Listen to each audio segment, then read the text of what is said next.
दोस्तों, कल दिल्ली की ज़मीन पर एक ऐसा वाक़या पेश आया जो सिर्फ एक डिबेट नहीं था बल्कि बहुत से दिलों के लिए हिदायत का ज़रिया बन गया। कल जब डज गॉड एग्जिस्ट यानी क्या खुदा वाकई मौजूद है इस टॉपिक पर मुनाजरा चल रहा था, उसी वक्त लाइव डिबेट के दौरान दो ऐसे कमेंट सामने आए जिन्होंने सोशल मीडिया पर हलचल मचा दी। पहला कमेंट, एक शख्स लिखता है, after this debate now I have converted to Islam, यानी वो साफ साफ कह रहा है कि इस डिबेट को देखने के बाद मैंने इस्लाम कबूल कर लिया है। अब बात करते हैं दूसरे कमेंट की। एक शख्स जिसका नाम है एक से हिंदू अनुभव, वो लिखता है, I was non Muslim but after this debate I accepted Islam and took my shahada. मतलब पहले मैं गैर मुस्लिम था लेकिन इस डिबेट को देखने के बाद मैंने इस्लाम कबूल कर लिया और कलमाए शहादत भी पढ़ लिया। सुभान अल्लाह।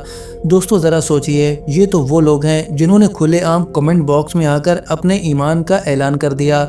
लेकिन सवाल ये है, क्या सिर्फ यही दो लोग हैं जिन्होंने इस्लाम कबूल किया? नहीं दोस्तों, यकीन मानिए ऐसे बहुत से लोग होंगे जिन्होंने ये डिबेट देखी होगी और दिल ही दिल में इस्लाम को मान भी लिया होगा, लेकिन उनमें से ज़्यादातर लोगों ने कमेंट नहीं किया, खुलकर कुछ नहीं कहा और डर की वजह से खामोश रहे। घर वालों का डर, समाज का डर और कानून का डर। दोस्तों, ये कोई छुपी हुई बात नहीं है कि जब से बीजेपी की सरकार आई है बहुत से लोग अपने ईमान को दिल के अंदर ही छुपा कर रखने पर मजबूर हो गए हैं। जहाँ जहाँ ये सरकार है वहाँ वहाँ सख्त धर्मांतरण कानून बने हुए हैं और ये कानून किसके फ़ायदे में हैं और किसके खिलाफ, इससे आप सब अच्छी तरह वाकिफ़ हैं। लेकिन दोस्तों, ईमान को कैद नहीं किया जा सकता, हिदायत को रोका नहीं जा सकता। जिसके दिल में अल्लाह नूर डाल देता है वो देर सवेर सच का रास्ता ढूंढ ही लेता है। दोस्तों, अब बात करते हैं उस लम्हे की जिसने इस मुनाजरे को इतिहास बना दिया। इस मुनाजरे का एक ऐसा पल जो कल से सोशल मीडिया पर तेज़ी से वायरल हो रहा है और इसकी वजह है जावेद अख्तर का वो बयान जो उन्होंने खुले मंच से दिया। जी हाँ दोस्तों, जावेद अख्तर ने मुफ्ती शमाइल नदवी साहब से मुखातिब होकर कहा, मैंने मेजॉरिटी को लेकर जो बात कही थी मैं उसे खुले मंच से वापस लेता हूँ और उस बात से पलटता हूँ। दोस्तों, ये कोई छोटी बात नहीं है।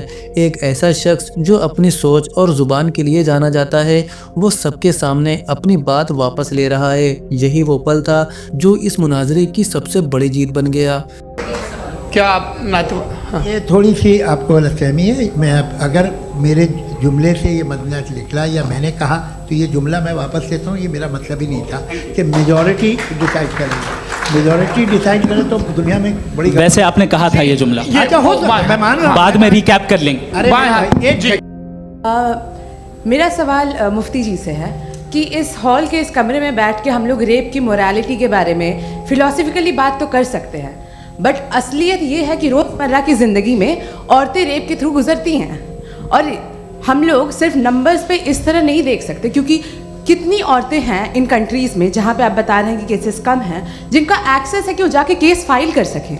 कितनी औरतें हैं जो जिनको काम करने की आज़ादी है उन कंट्रीज़ में। यूरोप में ये आज़ादी आ गई, यूरोप में ये रूल्स आ गए, तो हम आज उसके बारे में बात कर पा रहे हैं। जी, जवाब।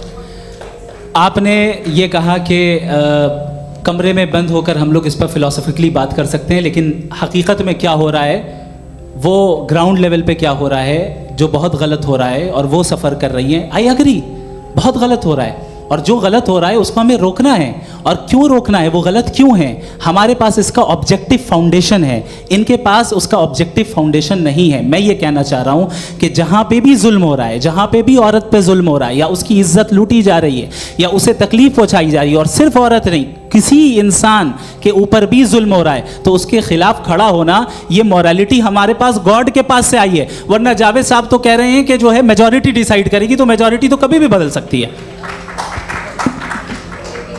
क्या आप हाँ। ये थोड़ी सी आपको गलतफहमी है। मैं अगर मेरे जुमले से ये मदनात निकला या मैंने कहा तो ये जुमला मैं वापस लेता हूँ। ये मेरा मतलब ही नहीं था कि मेजॉरिटी डिसाइड करेंगे। मेजॉरिटी डिसाइड करे तो दुनिया में बड़ी, वैसे आपने कहा था ये जुमला, अच्छा हो मैं मान रहा हूँ, बाद में रिकैप कर लेंगे। अरे एक सेकंड मैं अपनी एक्सप्लेनेशन दे रहा हूँ। मुनासिब बात यह है कि हम सब के सब दिल में जानते हैं कि क्या अच्छा है क्या बुरा है, हमें पता है अच्छी तरह से। जो लोग बुरे काम करते हैं उन्हें भी मालूम अच्छा क्या है। यही तो सवाल था हजरत कि फिर ये मोरालिटी आई कहाँ से? Cross examination. हाँ जी, हाँ। मोरालिटी साथ रहने की डिजायर से आई है। यानी साथ रहकर जो कुछ कह दे, जो कुछ कर दे, वो हो जाएगा? नहीं नहीं, तो आप कायदे से रही कर सकते हैं जब तक लोगों में मोरालिटी हो, वरना क्यास हो जाएगा। ये आपको कैसे पता?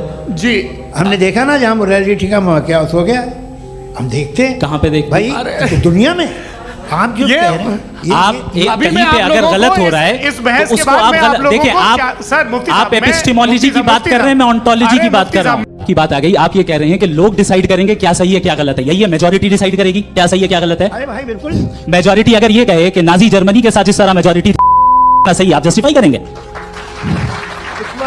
उस वक्त आपका ये सवाल करें तो उसके बाद क्लोजिंग। हाँ, उस वक्त प्लेनेट पे जो लोग थे उनमें कितने लोग हिटलर को सही समझते थे? अच्छा, प्लेनेट की मेजोरिटी तय करेगी, सोसाइटी की नहीं। प्लेनेट की मेजोरिटी गॉड के एग्जिस्टेंस को सही मानती है, आप क्यों नहीं मानते?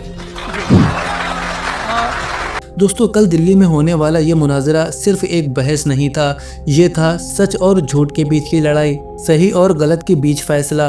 और अल्हम्दुलिल्लाह ये मुनाजरा वाकई एक यादगार और असरदार मौका साबित हुआ। अब दोस्तों, अगर हम मुफ्ती शमाइल नदवी साहब की बात करें तो कहना पड़ेगा उन्होंने जिस गंभीरता, जिस तैयारी और जिस मजबूती के साथ अपनी बात रखी, उससे ये बात बिल्कुल साफ हो गई कि हमारे उलेमा सिर्फ दीने इल्म ही नहीं जानते बल्कि अंग्रेजी जुबान और आज के दौर के सवालों को भी पूरी तरह समझते हैं। ये मुनाजरा उन लोगों के लिए करारा जवाब था जो कहते हैं उलेमा आज के जमाने की बात नहीं समझते। कल साबित हो गया कि जब बात हक की हो तो उलेमा हर जुबान में हक की नुमाइंदगी कर सकते हैं। दोस्तों, खुदा के वजूद को साबित करने में और नास्तिकता के सवालों का जवाब देने में मुफ्ती शमाइल नदवी साहब ने बहुत साफ, मजबूत और समझ में आने वाला तरीका अपनाया। इसी वजह से ये मुनाजरा इल्हाद के खिलाफ एक मजबूत मिसाल बन चुका है। दोस्तों, इस मुनाजरे में मुफ्ती यासिर नदीम अल वाजिदी साहब का रोल भी बहुत अहम है और तारीफ के काबिल रहा। ये मुनाजरा खास तौर पर नौजवान उलेमा और स्टूडेंट्स के लिए एक साफ पैगाम है कि आज के दौर में नास्तिक सोच का जवाब सिर्फ जज्बात से नहीं बल्कि पढ़ाई, समझ और आज की जुबान में बात करने से ही दिया जा सकता है। दोस्तों, आज पूरे देश में मुफ्ती शमाइल नदवी साहब के लिए दुआएं की जा रही हैं। अल्लाह ताला उन्हें और ज़्यादा कबूलियत दे, उन्हें दीन पर मजबूती से कायम रखे, उनके इल्म को उम्मत के लिए फ़ायदेमंद बनाए और दीन की हिफाजत में उनकी कोशिशों को कबूल फरमाए। आमीन।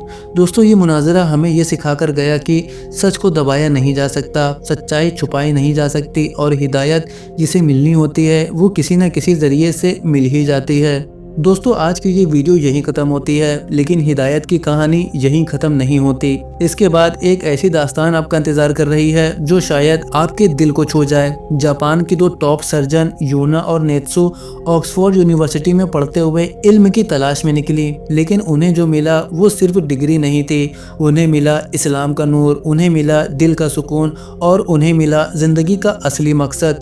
मलेशिया जाकर शहादत पढ़ना, कुरान हिफ्ज़ करना और हज का सफ़र तय करना, ये सब इस बात की जिंदा मिसाल है कि अल्लाह जिसे चाहता है उसे अपने नूर की तरफ खींच ही लेता है। तो दोस्तों, इस वीडियो के बाद कहीं मत जाइए, एंड स्क्रीन पर दिख रहे इस वीडियो पर क्लिक कीजिए और उस रूहानी सफर का हिस्सा बनिए जो दिल को छू जाता है और रूह को हिला देता है। अल्लाह हमें भी हक को समझने और उस पर चलने की तौफीक अता फरमाए। आमीन।